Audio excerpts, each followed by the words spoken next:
நிறைய பேருக்கு தெரியுமான்னு தெரியல. இந்த சானா மரம் இருக்குல்ல, இது கலரு அது சூழ்நிலைக்கு ஏற்ற மாதிரி அது வந்துட்டு மாற்றிக்குமா. இப்போ இங்கேன்னு பார்த்தா உனக்கு என்ன தெரியுது? அது கண்ணு பார்த்தீங்களா, ஆரஞ்சு கலரில் இல்லை அது அது உடம்பே ஃபுல் பிளாக்காக இருக்குது தானே. நான் கிட்ட போனோன்னே அது கலரை பாருங்க, 3 செகண்டில் வந்துட்டு அது கலரை மாற்றிடும். பார்ப்போமா? இருங்க, நல்லா பார்த்துக்கோங்க. ஒன்றுமே இல்லை தானே, இப்போ ஈத்தாமல் இருக்குது தானே. பாருங்க, நான் கிட்ட போனோடனே அது மாற்றம் பாருங்க கலரை.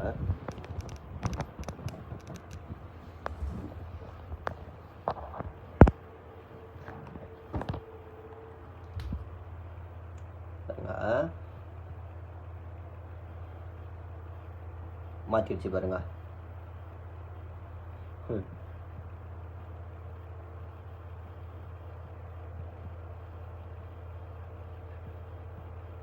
பார்த்தீங்களா எப்படி பார்த்துருந்துச்சு? பார்த்தீங்களா ஒரு கொஞ்ச நேரத்தில்.